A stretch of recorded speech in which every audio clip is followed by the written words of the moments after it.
दोस्तों,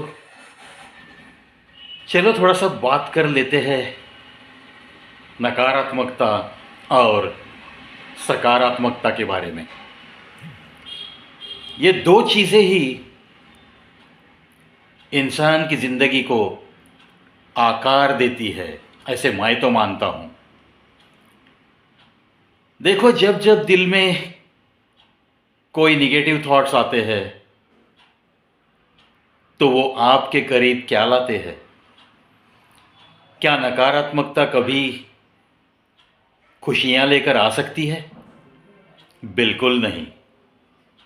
नकारात्मकता तो तुम्हारे दिल की शांति को बिगाड़ देती है, यानी कि अशांति लेकर आती है, और नतीजा बस दुख ही दुख और चेहरे पे मायूसी। सदा के लिए कुछ न कुछ यह इंसान सोच रहा है, कोई न कोई इसे फिक्र है, ऐसी ही सूरत लेकर आप समाज में घूमते रहते हो। यह होता है असर नकारात्मकता का। इसीलिए जब जब कोई नकारात्मकता आपको छूने की कोशिश करती है तो आपको उस चीज़ से अलग हो जाना सीखना पड़ता है।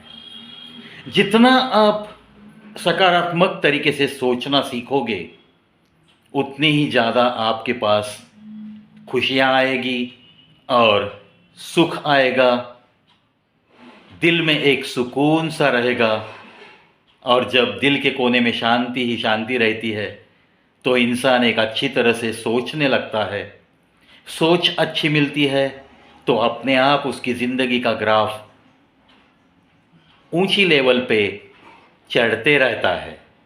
बिल्कुल ये बातें होती है दोस्तों। इसीलिए तो अक्सर बुज़ुर्ग लोग हमें कहते हैं कि अरे भाई, निगेटिव मत सोच, जो भी काम कर रहा है उसमें से कुछ अच्छा हासिल होगा। ऐसे सोच कर अगर तू कदम उठाएगा तो ज़रूर तेरे कदम एक सकारात्मक सोच के साथ उठते रहेंगे और तुझे जो कुछ भी चाहिए वो ज़िंदगी में मिलता ही चला जाएगा। थोड़ा सा सोचो, आपकी ज़िंदगी में अगर कुछ ऐसी बातें हो गई है और कभी कभी आपको अगर हर पल पे, हर कदम पे कुछ न कुछ नकारात्मक सोच आपको सताती होगी, ऐसे अगर कोई आपके पास यादें हैं तो उन दिनों का आपका व्यक्तित्व, उन दिनों को आपका सोचने का ढंग, इसे थोड़ा सा याद करके देखो और फिर मैंने जो बातें कही है उनके साथ वो बातें कंपेयर करके देखो। आप भी कहोगे यार बिल्कुल सही बात है। ये नकारात्मकता इंसान को शायद मौत के करीब भी ले जा सकती है, इतनी ये खतरनाक होती है। इसीलिए जब जब कोई नकारात्मकता से घिरा हुआ सा इंसान मिलता है तो उसे काउंसलिंग की ज़रूरत होती है। उसके साथ एक अच्छे दोस्त का बैठना बहुत ज़रूरी होता है।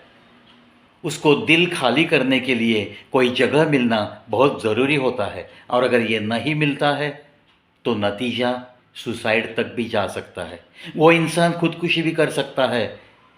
ये इतनी खतरनाक होती है नकारात्मकता। इसीलिए जहाँ कोई भी आपको ऐसा कोई भी शख्स मिले, चाहे वो आपके पहचान का हो, चाहे रिश्तेदार हो, या चाहे आपकी मालूमात में हो, चाहे लाखों नई नई पहचान भी क्यों न हो, लेकिन ऐसे जब महसूस करते हो तो उसके साथ पल दो पल बैठना बहुत ज़रूरी है। उसे ये एहसास दिलाओ कि दिल में जो नकारात्मकता है उसे तू फेंक दे, उसे फेंकने की कोशिश तो करके देख। थोड़ा सा पॉजिटिविटी उसकी बढ़नी ज़रूरी होती है, और ये बढ़ाने का काम आपका और हमारा होता है। किसी भी नकारात्मकता पहनकर घूमने वाले इंसान की तरफ जब कोई अनदेखा करता है तो नतीजा बहुत बुरा होता है। चलो, अगर आपके आसपास ऐसा कोई आपका दोस्त है, ऐसा कोई रिश्तेदार है जिसे नकारात्मकता ने बिल्कुल घेरा हुआ सा है, तो उसे उस चक्रव्यूह में से बाहर निकालने की कोशिश हम ज़रूर करेंगे। क्योंकि जियो और जीने दो, और हमारी खुद की ज़िंदगी को भी हमें बेहतर बनाना है। वैसे ही हमारे आसपास के लोगों की ज़िंदगी भी कैसे बेहतर हो जाएगी, इसकी तरफ भी हमारा ध्यान ज़रूर चाहिए। इसी में दोस्तों एक इंसानियत है। और इंसानियत यानी कि देवता है। जो इंसान इंसानियत को पूछते पूछते ज़िंदगी जीना जानता है, उसे किसी भी मंदिर में जाकर भोग चढ़ाने की कोई ज़रूरत नहीं है, किसी भी मज़ार पे जाकर माथा टेकने की, कुछ दान धर्म करने की कोई ज़रूरत नहीं है। चलो, आशा करता हूँ कुछ ऐसे उसूलों के साथ आप ज़िंदगी को निखारने की कोशिश ज़रूर करोगे, इसी आशा से चलता हूँ दोस्तों आज के लिए। लेकिन कल फिर लौटूंगा, क्योंकि बस मिलते ही तो रहना है। वादा बस निभाता रहूँगा और 5780 वीडियो के बाद का ये 5800 की तरफ का सफ़र यूं ही जारी रहेगा। बस मेरे साथ रहिए और आप भी जो वादा मेरे साथ आपने किया है वो निभाते रहिए।